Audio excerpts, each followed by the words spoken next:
Amado, nós temos conversado sobre algumas palavras que eu estou considerando que é uma série de palavras que eu estou dando o nome de promessas, série promessas, né?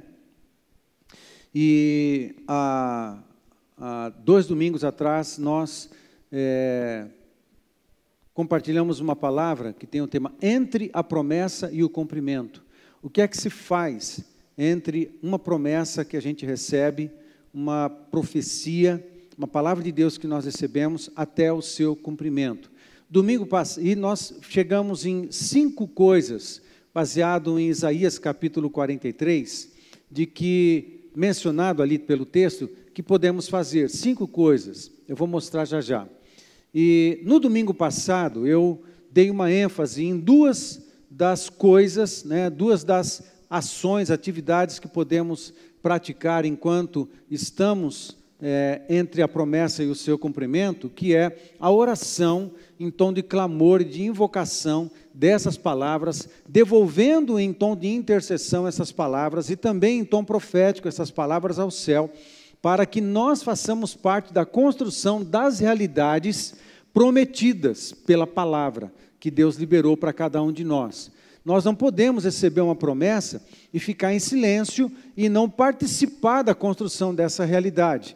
Nós participamos da construção da realidade e da vontade de Deus para a nossa vida, fazendo essas 5 coisas. Muito bem. Então, domingo passado, nós conversamos e oramos bastante, né, a respeito de muitas palavras que temos recebido. Você, né, que recebeu palavras, gastou um bom tempo orando no domingo passado. E também nós compartilhamos uma terceira temática no domingo passado, que é sobre o altar, discernindo o altar. Se você procurar a mensagem do domingo passado na internet ou no site da igreja, você vai encontrar com o tema discernindo o altar, ok? Nós demos esse tema para a mensagem do domingo passado. Eu quero continuar conversando com você sobre essas 5 ações que devemos pôr em prática, devemos praticar entre a promessa e o cumprimento. Eu quero conversar com você hoje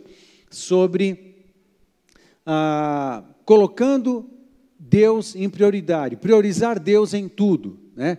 Priorizar Deus em tudo. O segredo é ser um com Jesus, priorizar Deus em todas as coisas. É muito legal a gente observar que quando a gente canta, né, todas as canções que nós cantamos hoje, de alguma forma apontava para Jesus. E eu louvo a Deus por isso, porque você já sabe, eu sempre falo isso, que nós nunca combinamos as canções, eu não sei o que eles vão cantar, eles também não sabem o que eu vou pregar, e geralmente acontece uma coisa linda, que é Deus, Ele junta, e eu honestamente, eu fico muito prestando atenção no que eles estão cantando, para ver se está confirmando o que Deus pôs no meu coração também.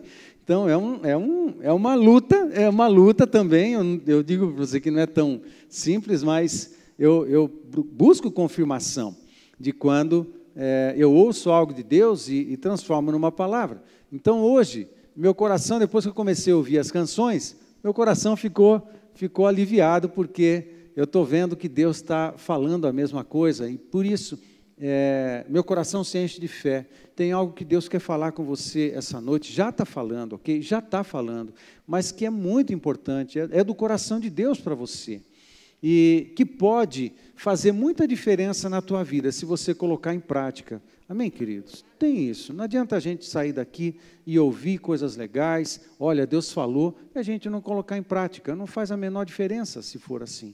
Aí a gente lembra da palavra de Jesus em Mateus capítulo 7, né, quando ele finaliza o sermão da montanha, ali no capítulo 7, e ele fala: quem ouve as minhas palavras e as pratica é comparado a alguém que construiu uma casa sobre a rocha, veio as tempestades, veio os vendavais, vieram as lutas e a casa permaneceu firme.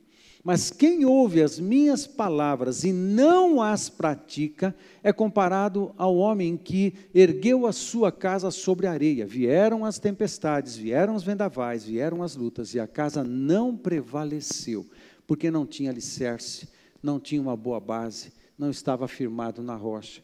Nós temos que pôr em prática, né? Quando nós ensinamos que você recebeu uma palavra de Deus, mas vem aguardando e não está vendo ela cumprida, eu espero que a partir desses últimos 2 domingos, você ore todos os dias pela palavra. Pega o seu caderninho, o caderninho que você anota as coisas que Deus fala com você, pega esse caderninho e ora com ele do seu lado ali todos os dias. E você pega e lê essas palavras, você devolve ao Senhor essas palavras em oração e intercessão, até que elas se cumpram sobre a tua vida. O legal é que enquanto você faz isso, o Espírito Santo vai trabalhando a gente, vai trabalhando o nosso coração. Não é só uma questão da gente receber o que está querendo, receber o que está esperando, não.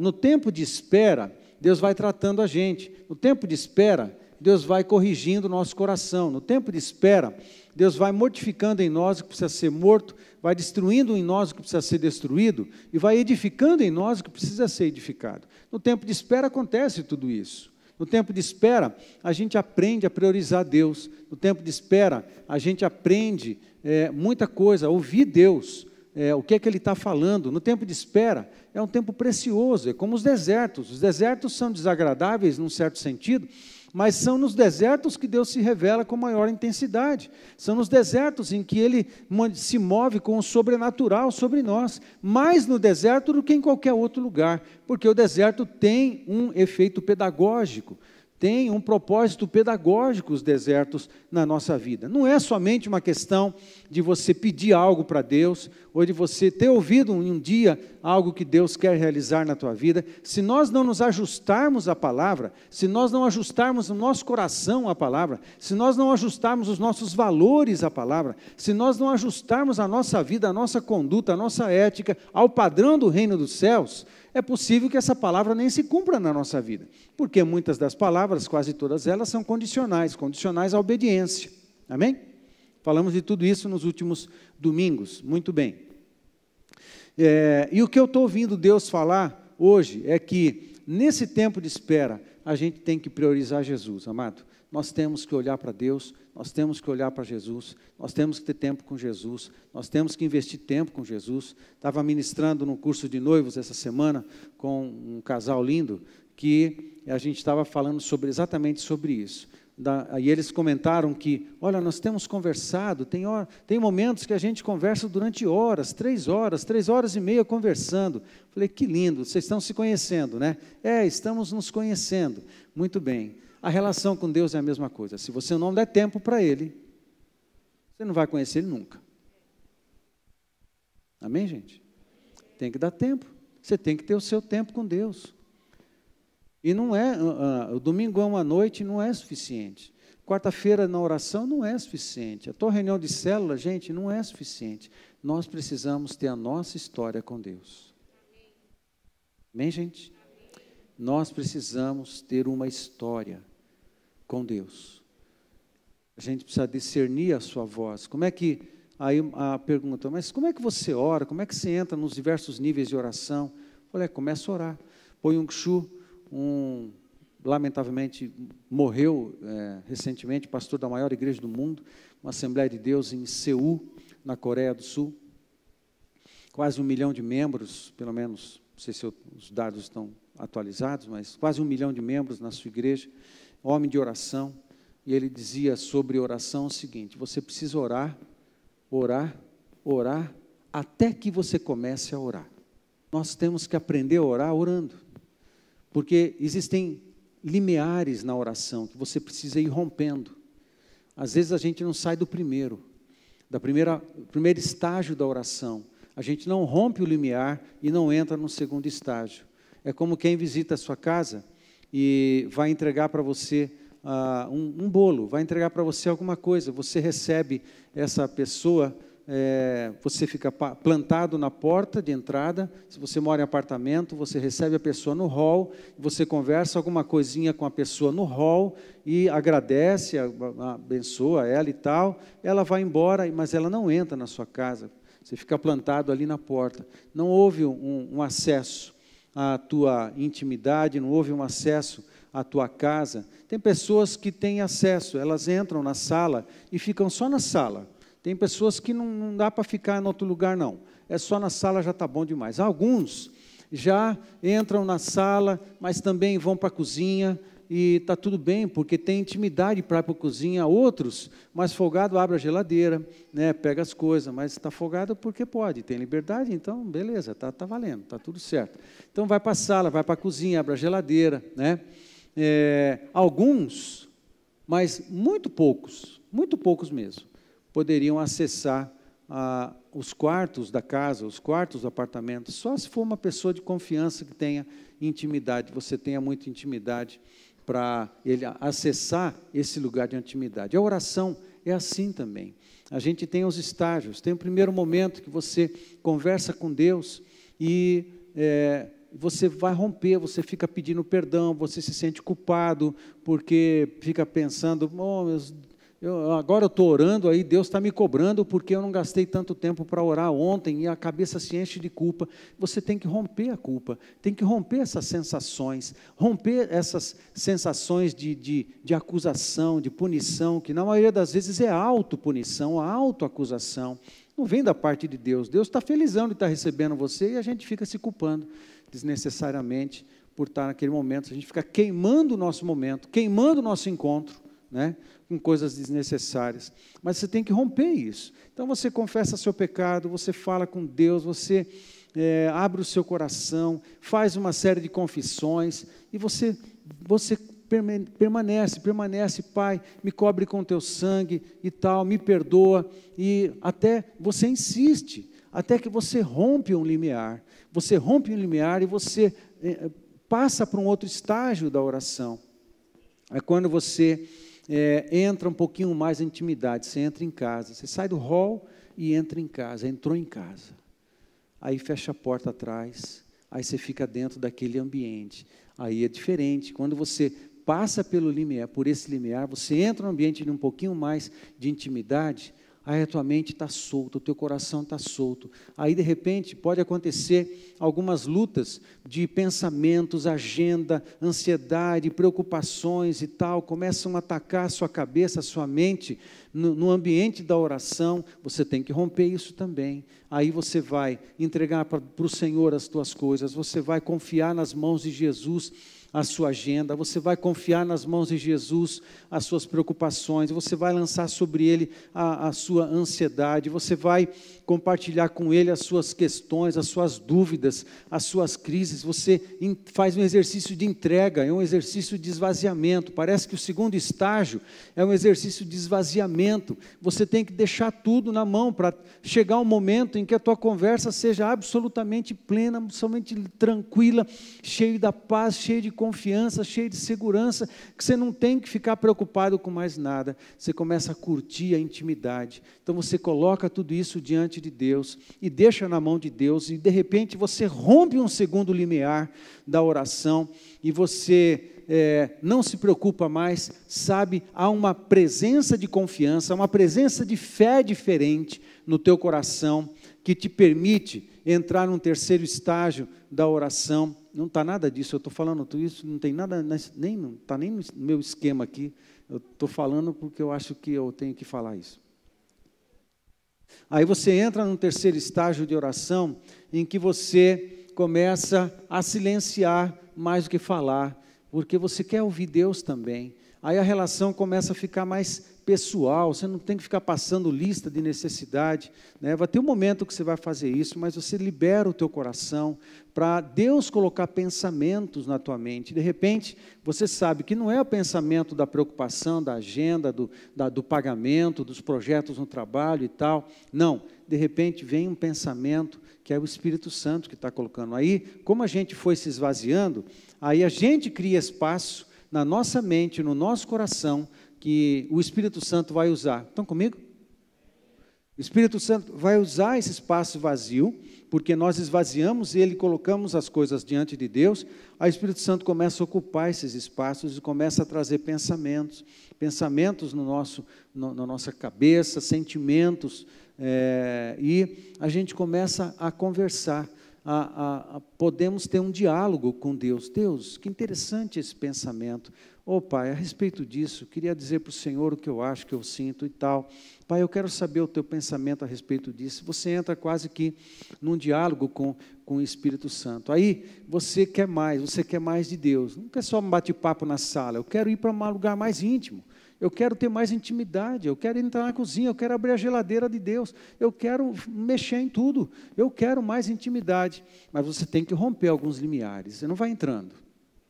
E Deus mesmo não permite, porque você rompe, aí de repente você tem um toque do Espírito Santo, que é santo, e ele deposita em você algumas impressões que têm a ver com purificação, com santidade, e a gente confessa novos pecados, confessa coisas que você não tinha considerado, então você vai limpando, colocando diante de Deus, de repente, você quer mais de Deus, você quer mais intimidade, você rompe esse limiar, até o momento em que você não precisa quase que não dizer nada, você entra num tempo de oração em línguas, porque o que importa mesmo é o Espírito Santo, e o teu Espírito vai sendo carregado de línguas dos anjos, línguas do Espírito, e você passa um longo tempo orando em línguas e pensamentos, porque a oração em línguas também é intercessória, então vem um pensamento, eu faço isso muito, das 7 às 8, os líderes têm orado, né, pelas células,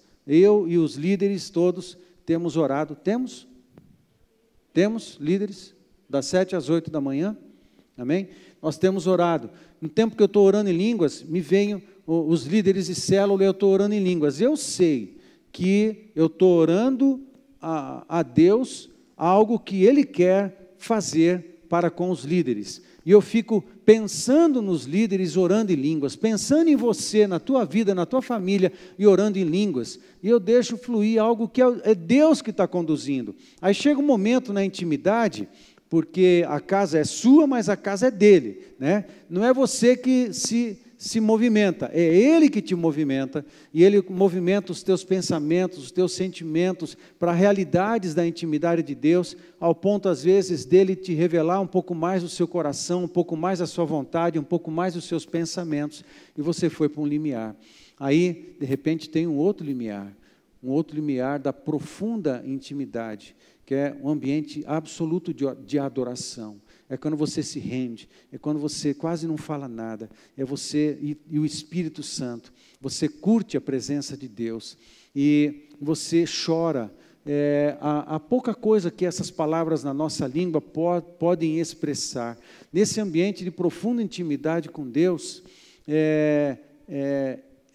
sensações espirituais, revelações, é tempo de qualidade em que você ouve o Espírito e Deus fala com você muitas coisas nesse ambiente, mas o que é mais marcante é que Ele marca o teu coração, Ele marca o teu coração com amor, Ele marca o teu coração com um novo nível de santidade, Ele marca o teu coração com um nível diferente de interesse pelas coisas de Deus, um nível diferente de interesse pela santidade de Deus, um nível diferente de consciência, de visão do céu, mas de visão da terra, das coisas que eu preciso me preocupar, das que eu não preciso me preocupar, onde é que está a visão da nossa vida, onde é que está o foco da nossa existência, quando a gente está diante daquilo que é mais sublime, daquilo que é mais poderoso, daquilo que é mais santo, daquilo que é mais belo, daquilo que de fato importa e daquilo que é eterno.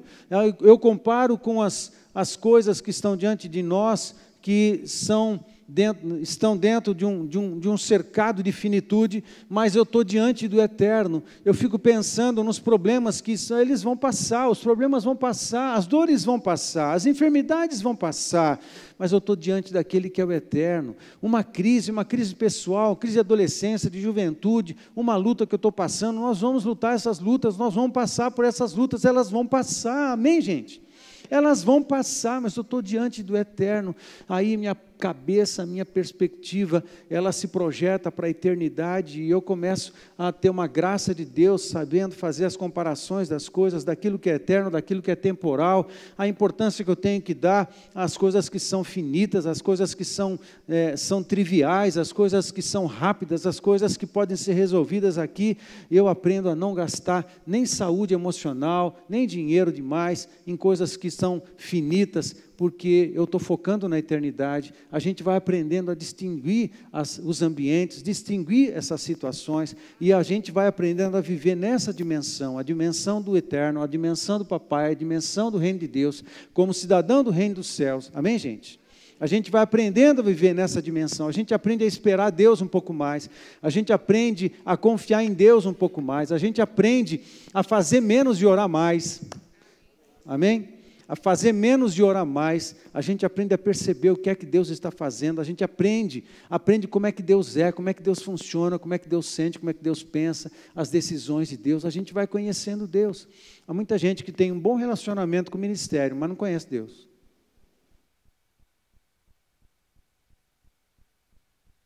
Tem um bom relacionamento com atividades, mas não conhece o coração de Deus. Isso não importa. A gente precisa conhecer Deus. Deus é uma pessoa. Precisa de relacionamento. Amém, queridos? Nós precisamos de relacionamento. Nós queremos mais de Jesus, não queremos? Qual é a grande questão, amados? A grande questão do Novo Testamento é Jesus. A grande questão, desde a criação, é Jesus. Desde o Éden, é Jesus. Tudo aponta para Jesus. Aí, na encarnação, Jesus é a prioridade. Depois da ressurreição e o Espírito Santo veio, nós que vivemos nesse tempo da história, nós apontamos para Jesus, porque Ele já veio, a gente está no time, na família de Deus, trabalhando com uma visão do futuro, que Ele virá na sua segunda vinda, e Ele vai fechar a história. Nós estamos trabalhando na construção dessas realidades. A igreja, ela precisa aprender a trabalhar na construção das realidades eternas, das realidades sobre a cidade, sobre as pessoas. Nós focamos lá para frente. Então, a gente vive olhando lá para o futuro. Tudo aponta para Jesus, ok? Jesus é o segundo Adão. Jesus é o Rei dos Reis. Jesus é o Senhor e Salvador, aquele que esmagou a cabeça da serpente, mas venceu porque ressuscitou. Ele que vai se estabelecer sobre toda tribo, língua, raça e nação como Rei absoluto, como Senhor absoluto, e todas as nações da terra se sujeitarão a Jesus Cristo em algum momento da história. Eu espero que seja no tempo da minha história. Eu não sei se eu estou fazendo uma boa coisa dizendo isso, porque bem próximo da segunda vinda de Cristo a coisa vai pegar. Capite? A coisa vai pegar. A gente precisa estar firme com Deus. Amém, gente? A gente precisa tomar decisões. A gente precisa sair do centro da própria vida. Tem que colocar Jesus. A coisa mais importante é Jesus. Jesus é o alfa e o ômega. E é o caminho também. A verdade e a vida. Jesus é tudo, amados. Amém? Enquanto recebemos uma palavra, uma promessa e o seu cumprimento, a gente tem que grudar em Cristo, o segredo é ser um com Jesus. A grande questão do Novo Testamento é nós sermos como Jesus, é Jesus entrar em nós e nós entrarmos em Jesus, é misturar as nossas vidas e as nossas essências com Jesus. Paulo fala nas suas epístolas, o que eu mais quero é ser achado nele, ao ponto da minha identidade desaparecer e a identidade de Cristo prevalecer sobre o meu ser. As minhas vontades desaparecerem, a vontade de Cristo prevalecer sobre o meu ser. Os meus pensamentos, sonhos, desejos, projetos desaparecerem e os pensamentos, sonhos e projetos de Cristo prevalecerem sobre mim. Sim, você vai trabalhar, você vai estudar, você vai fazer tudo isso, mas não pense que Deus não tem um plano a respeito dessas coisas. A tua empresa, o teu negócio, de repente, Deus quer usar você, onde você está, no teu negócio, só que o teu negócio ainda não dá para dizer que é um negócio do reino de Deus. Então Deus quer santificar, mas quer usar. Deus quer usar você, quer usar tudo que você tem, tudo que você é. Amém, gente? O lance é ser um com Jesus. É isso que a gente precisa. Enquanto a promessa e entre a promessa e o cumprimento, a gente tem o desafio da cristificação. A gente precisa ser cristificado. Nos pensamentos serem cristificados. Estão entendendo o cristificado? Tá? Tem sentido, né? Os nossos sentimentos serem cristificados. As nossas visões de mundo serem cristificadas.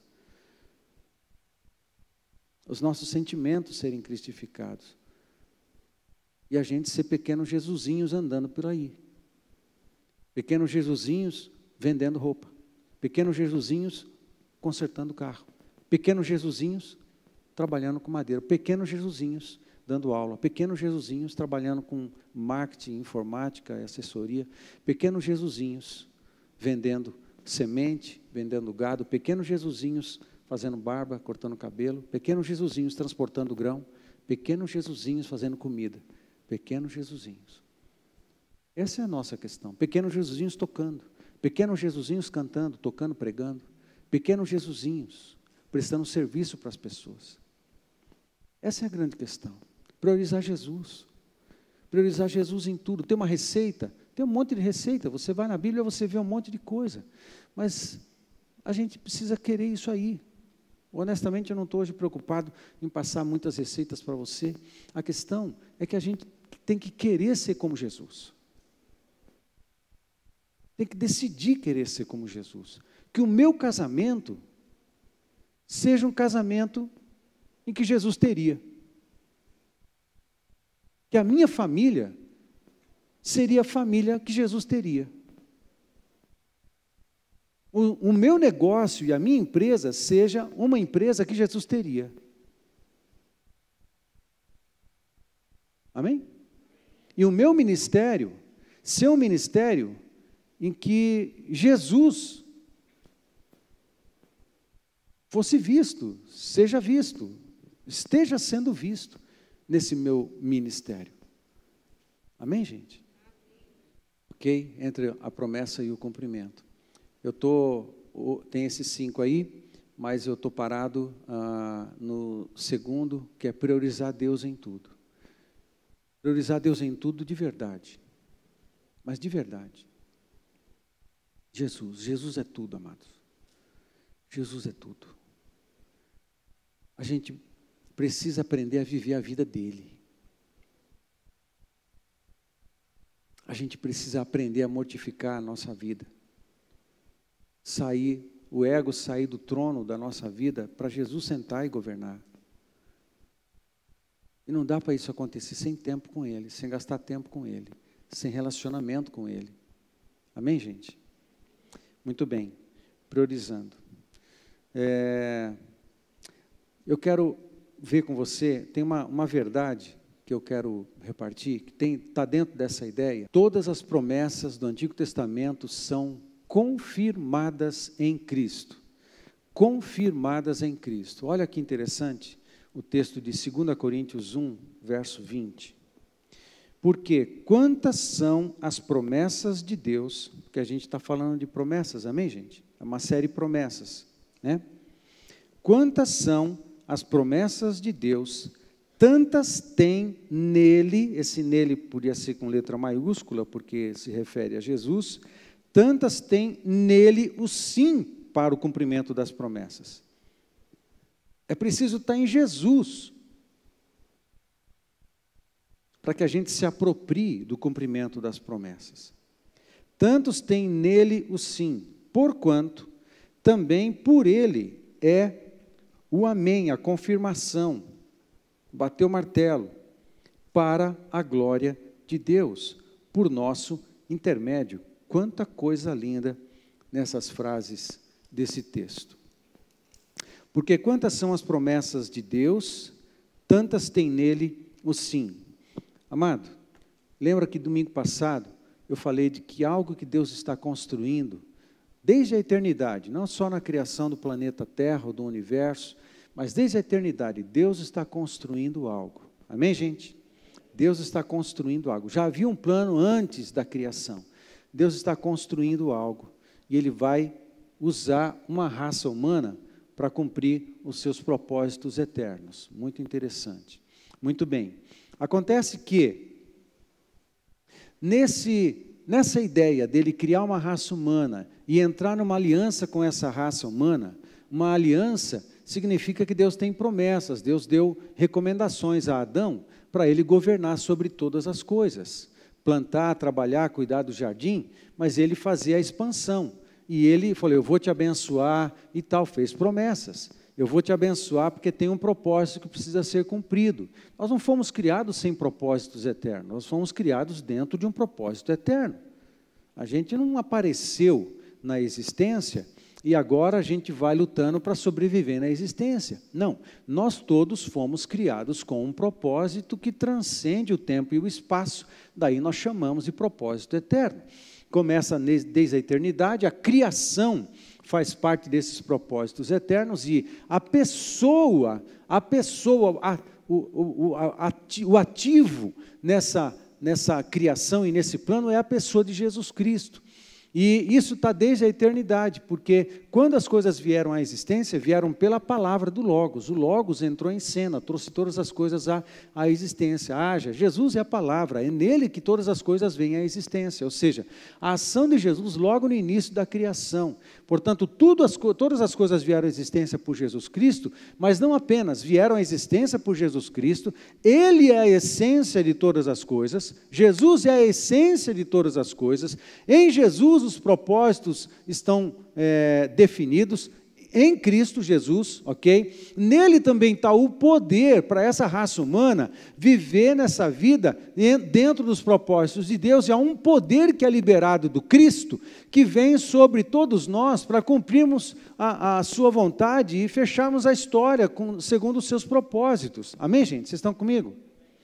Portanto, nele aqui, porque quantas são as promessas de Deus, tantas nele tem o sim, porque tudo está focando em Jesus. Jesus é o agente da criação, Ele é o agente construtor, e Ele é o agente da salvação, e Ele é o rei que vai fechar a história e vai sujeitar Satanás definitivamente. Amém, gente? Isso já aconteceu potencialmente na cruz do Calvário, mas ainda não no tempo e na história. Tanto que ele fala isso em Efésios capítulo 1. O tremendo é que esse poder para sujeitar os inimigos debaixo dos nossos pés, ele deu esse poder à igreja. Esse poder se chama Espírito Santo. Ele está em nós. Ok? Se ele pode nos usar, olha como eu estou construindo a frase. Se ele pode nos usar ou não é outra coisa. Veja que eu não falei o contrário, né? Você deve contar com o Espírito Santo. Não, porque o número 1 não é você, o número 1 é ele. Você pode contar, isso é uma verdade, amém, gente? Isso é uma verdade. Você pode contar com o Espírito Santo? Claro que pode contar com o Espírito Santo. A questão é o seguinte, você pode contar com o Espírito Santo, a não ser para as coisas que não têm a ver e não concorram com os seus propósitos eternos. Amém? Eu quero um monte de coisa. Para quê? Qual é a finalidade? Eu só quero viver essa vida da melhor forma possível. Belezinha. Os que vão para o inferno também pensam assim. Mas depois que entregamos a nossa vida a Jesus, espera lá, agora eu tenho um Senhor. Eu tenho um rei. Eu tenho um dono. E Ele me chamou para estar com Ele, para contribuir com Ele para os seus propósitos eternos. Ok? Os propósitos eternos são simples, não há grande coisa. São simples e não tanto, né? Porque eu estou pensando aqui em aumentar a família, ok? Estou pensando em discipulado, o que é mais simples nesse aspecto. Então como é que eu vou contribuir com os propósitos eternos de Deus? Eu vou fazer discípulos. Eu vou ter relacionamento com Deus, vou permitir que Ele me use. Ele me use. Ele vai me ajudar, claro que vai. Mas a questão é quando a gente consegue trocar. Espera aí, eu é que sou cooperador dele. Isso é priorizar Deus. Amém? Eu que coopero com a sua vontade, eu que coopero com os seus propósitos. A pergunta é, Pai, o Senhor pode me abençoar? Não, isso é tranquilo, a palavra de Deus já falou que as bênçãos correm atrás daqueles que obedecem. A pergunta é, papai, o que o Senhor quer de mim? Nesse momento, nessa estação da minha vida, o que o Senhor quer de mim? Me ajuda, porque eu quero contribuir com a tua vontade. Então, quantas são as promessas de Deus, tantas dele tenho sim, porque tudo está focando em Jesus. Tem um monte de promessa aí. Só que, como Jesus é tudo em todos, Ele é o alfa e o ômega, todas as promessas de Deus estão disponíveis em Cristo Jesus. Então, quando eu colo nele, quando eu ando com Ele, quando eu cristifico a minha vida, todas as promessas de Deus ficam disponíveis a mim, porque todas elas estão em Jesus, e nem em Jesus é que acontece o seu cumprimento. Em Jesus, eu tenho um sim para todas as promessas. Quais? Todas. Pensa em qualquer uma. Há uma promessa de você ser fortalecido na luta, se você está em Cristo, você será. Há uma promessa de você ser próspero em todos os sentidos? Sim, se você está em Cristo, você será. Há uma promessa de você provar milagres? Sim, se você está em Cristo, você provará milagres de todo jeito. Há promessas de você conhecer Deus na sua intimidade, de você ser um ser divino, assim, um ser do céu, um cidadão do céu andando nessa terra, né? Forasteiro em terra estranha, peregrino em terra estranha, uma pessoa esquisita, como a lista de Hebreus 11, aquele povo era tudo esquisito, porque Adão era esquisito, né? Ficou mais esquisito ainda com o pecado, mas tudo bem. Noé era um cara esquisito, que ficou quase 100 anos construindo um barco no meio da terra, nem longe, nem perto do mar estava. Tem que ser muito esquisito para fazer isso. Aí Abraão é outro cara esquisito, que Deus fala assim, sai da tua casa, da tua parentela, para a terra que eu ainda vou te mostrar. E ele sai. Vai para onde? Não sei. Deus só falou para sair. Eu saí andando. Mas vai para onde? Não sei. Só estou andando. O cara tem que ser esquisito. Ok? Da mesma forma, Isaac, que subiu no Monte Moriá, quando pergunta para o pai, pai, cadê o cordeiro? Fica de boa, filhão, fica de boa. E quando ele percebe que ele era o animal de sacrifício, ele é que seria sacrificado, ele se entrega. Tem que ser muito esquisito. Jacó, a mesma coisa. E quer saber? Todos os homens e mulheres de Deus que passaram por essa terra, eles não funcionavam segundo o mundo, eles não funcionavam segundo os padrões do mundo, eles não funcionavam, os seus pensamentos não eram segundo o padrão do mundo, os seus alvos não eram segundo o padrão do mundo, as suas visões não eram segundo o padrão do mundo, eles eram pessoas esquisitas. Porque funciona diferente, funciona igual Deus, porque Deus é meio esquisito também, com todo respeito. Ele não deixa Abraão sacrificar Isaac, eu já usei essa expressão outra vez, falou assim, eu não vou deixar você praticar essa loucura, porque eu reservei para mim essa loucura de matar o filho. Ele não deixa Isaac morrer, mas naquele mesmo monte, Moriá, Jesus foi sacrificado. 2000 anos depois. Essa loucura, Deus reservou para si, de matar o próprio filho. A gente não funciona normal. Os homens e mulheres de Deus não funcionam normal. A gente precisa aprender a focar em Jesus, a se misturar com Ele, e aprender a viver como Ele vive, misturar a nossa vida com Jesus, por mais esquisito que seja. Amém? Vocês estão comigo? Amém. Quem é esquisito aí? Amém. Nenhum problema de ser estranho, de ser esquisito. Porque quantas são as promessas, tantas nele tem um sim, porquanto também por ele é o amém. É interessante, para a glória de Deus. O amém, a palavra amém é confirmação. Jesus é o próprio amém. É uma palavra que na tradição, na Bíblia, também na tradição, os crentes adotaram no final das orações, para sacramentar a oração. Um amém, ok, eu confirmo. Alguém ora e o outro vai e confirma, amém. Assim a gente diz um amém depois de uma palavra, amém depois de uma oração, a gente diz amém depois de uma revelação, a gente diz amém depois de uma promessa, a gente diz amém porque a gente tem uma confirmação, ok? É isso aí que vai rolar mesmo, virá a existência, eu confirmo, eu concordo, vem a existência. Jesus é o amém, nele nós temos o amém. Nele nós temos a confirmação de todas as promessas, a confirmação de todo o amor, a confirmação de toda a graça, a confirmação de toda a misericórdia, tudo na pessoa de Jesus Cristo. Por isso eu tenho que colar nele, tenho que ficar um com ele, com Jesus Cristo. Amém, gente? Amém. Para a glória de Deus. Veja, tem um propósito, tudo na nossa vida. E as promessas de Deus têm um propósito de glorificar a Deus. Se alguma coisa que a gente está orando e pedindo e buscando na vida não glorifica a Deus, muda. Pede para Deus falar com você de novo. Porque tudo na nossa vida tem que glorificar a Deus. Agora, quando ele fala por nosso intermédio, tudo isso daí, por nosso intermédio, significa que ele faz parte desse projeto. Paulo fazia parte desse projeto na vida dos irmãos de Corinto.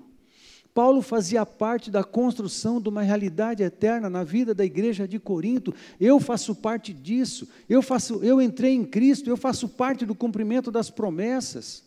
Porque dentre as promessas, aquele que se quebrantar, se arrepender dos seus pecados, esse vai ser perdoado e vai ser purificado e vai ser transformado. O apóstolo Paulo passou por isso, ele era um matador de crente. Mas teve um encontro com Jesus. As promessas recaíram sobre ele, não só por causa da sua linhagem judaica, mas por causa de Jesus Cristo. Vieram sobre ele todas as promessas. Agora, ele se torna participante, cooperador com Deus, e o alvo é alcançar o povo de Corinto e também o povo de toda a terra, por nosso intermédio. É interessante, ele puxa para si. Ei, papai, conta comigo. Vamos transformar a cidade de Cornélio? Conta comigo. Vamos orar até que as promessas se cumpram? Conta comigo, estou aqui. Amém, gente? É isso. Vamos orar e estar na presença, vamos investir tempo na presença de Deus, porque a gente tem o desafio de priorizar Deus em tudo, porque Ele é a prioridade, simplesmente. Não é porque, olha, é legal, viu? Vai ser muito legal se você colocar Deus em prioridade. Não, não é isso. Ele é a prioridade, Ele é o número 1, e se Ele não é o número 1, Ele não é nada. Essa é a questão. Se Ele não é o número 1, Ele não é nada na nossa vida. E eu também não sou nada na vida dEle. Deus não aceita segundo lugar. Tudo que você é, desde que você acorda, tudo que você é, tem que ser para a glória de Deus. Teu casamento, os teus filhos, tudo é para a glória de Deus. Os teus negócios é para a glória de Deus. O que você faz ou deixa de fazer tem que ser para a glória de Deus. Tudo tem que exaltar o nome de Deus. E você precisa ser uma expressão, nós precisamos ser uma expressão viva da glória de Deus. Amém, gente? Tudo é em Jesus. E Gálatas 3. Ora, as promessas foram feitas a Abraão e ao seu descendente. Falando das promessas, aí falando para os irmãos de Gálatas, né? Não diz, e aos descendentes, no plural, como se falando de muitos, porém, como de um só, e ao teu descendente, quando Deus promete a Abraão, que é Cristo. Mas a Escritura encerrou tudo sob o pecado, para que, mediante a fé em Jesus Cristo, fosse a promessa concedida aos que creem. Aí é um argumento de Paulo em Gálatas, dizendo, na verdade, não vou gastar tempo com isso agora, porque tudo aponta para Jesus Cristo. Não são os descendentes de Abraão são abençoados, não. O descendente de Abraão é a própria bênção encarnada que se chama Jesus Cristo. E quem está em Jesus Cristo, aí se faz sujeito à promessa. Amém? É assim. Por isso precisamos priorizar Deus. Há um outro tópico, as promessas têm um propósito duplo. Nos tornar semelhantes a Cristo. E vivermos para os propósitos de Deus que transcendem as gerações. Amém, gente? Propósito duplo às promessas de Deus. Porque em Cristo é que nós temos o sim de todas as promessas de Deus. Então, o primeiro propósito para nós, no que diz respeito a mim e você, é a gente ser um com Jesus. Amém? Nos tornarmos semelhantes a Ele. Muito interessante os textos de 2 Pedro 1, de 3 a 11. Visto como pelo seu divino poder nos têm sido doadas todas as coisas que conduzem à vida e à piedade, já nos foram doadas todas as coisas que nos ajudarão a viver uma vida santa e piedosa. Nós já temos isso. Já não nos falta nada. Isso é promessa. Mas e o dia que eu estou fraco? O dia que eu estou fraco, eu abro 2 Pedro capítulo 1 e lasco essa oração sobre mim mesmo. Declaro essa verdade sobre mim mesmo. Amém? Você olha para a fraqueza, para a tristeza ou para a dificuldade e você lê esse texto para ela. Ou dificuldade, ou tristeza, ou dúvida, deixa eu falar um negócio contigo. Visto como pelo seu divino poder, Deus já me doou todas as coisas para me ajudar e me conduzir a uma vida de piedade. Está certo? Está claro isso aí, dificuldade? Está claro impedimento? Está claro desânimo ou tristeza? Eu já tenho tudo que eu preciso para vencer, para superar e para vencer todas as lutas e as guerras da vida. Já temos, porque a minha vida, ela existe para a glória de Deus. Aí o poder vem. Aí o poder vem. Amém, queridos? Conduzem a vida e a piedade pelo conhecimento completo daquele. Olha só, pelo conhecimento. Como é que essas coisas me são doadas? Pelo conhecimento, relacionamento. Conhecimento completo daquele que nos chamou para a sua própria glória e virtude. Ele nos chamou para a sua própria glória. Amém?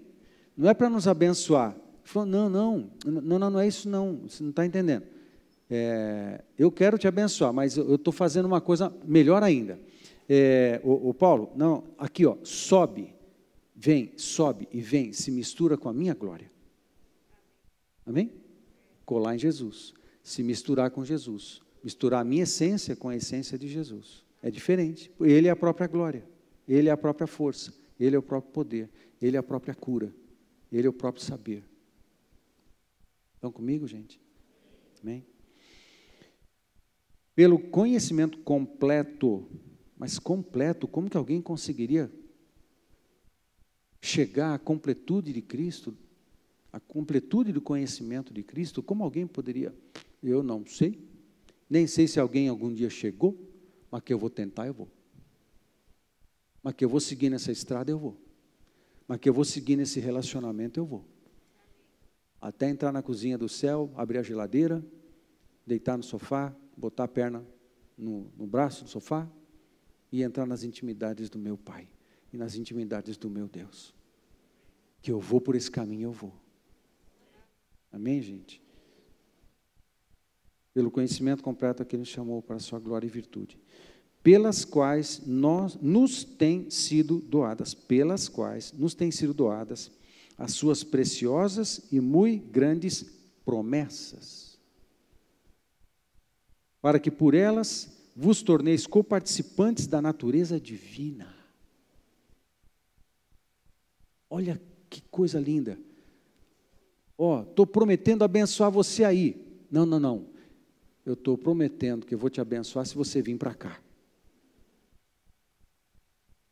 Amém, gente? Dá para entender isso? Olha como o texto está sendo construído.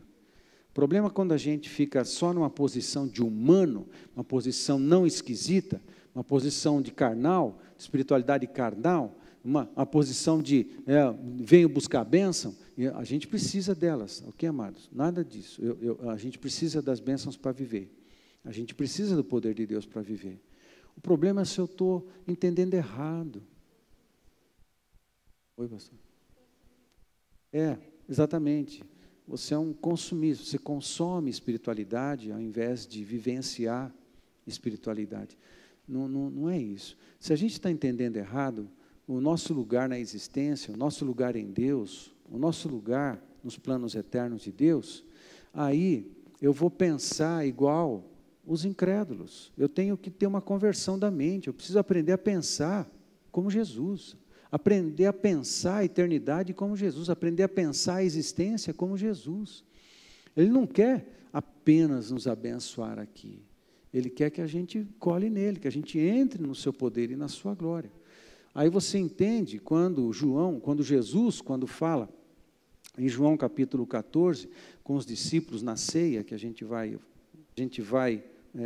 para aquele ambiente, Jesus fala para eles assim: vocês farão obras maiores do que eu. E tudo que pedirdes ao Pai, em meu nome eu vos farei. Tudo que pedirdes, eu vos farei. Ele ainda repete. Mas espera um pouquinho, essa oração é esquisita, tá? Porque está dizendo que tudo que eu pedir em nome de Jesus, eu vou ser atendido. No entanto, não é essa a minha experiência. O que é que está errado? O texto está errado ou eu que estou errado? Tem alguma coisa que eu não entendi ainda. Não é só questão de estar certo ou errado. Às vezes é alguma coisa que eu não entendi ainda. Quem já teve uma experiência de orar e não receber, e pedir alguma coisa para Deus, Deus não dá, e você recebeu um não suave, um não redondo, um não tranquilinho, um não forte, e você lê esse texto e fala assim, alguma coisa que eu não estou entendendo. Quem já teve experiência de pedir alguma coisa a Deus e receber um não redondo? Claro, todos nós. Então, o que tem de errado com esse texto? Com o texto, nada. Tem de errado com a minha compreensão dele. Acontece que vocês farão obras maiores do que eu. E esse artigo muda tudo. E pedirei o que quiseres e vos será feito. Tudo que a gente vai pedir, que vai nos ser feito, tem a ver com a missão. Se eu estou gastando a minha vida na obra de Cristo, eu posso pedir o que for. E Deus vai trazer existência se não existe.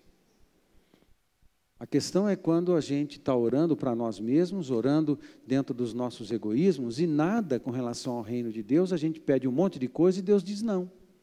Agora, se eu estiver cooperando com o Espírito Santo, realizando a obra dele, eu posso pedir o que eu quiser relacionado à obra que ele vai liberar. Amém? Qual é o segredo? O segredo é o tipo de oração que você faz? Como é que é a oração que funciona, pastor? Não é a oração que funciona. A questão é onde você está.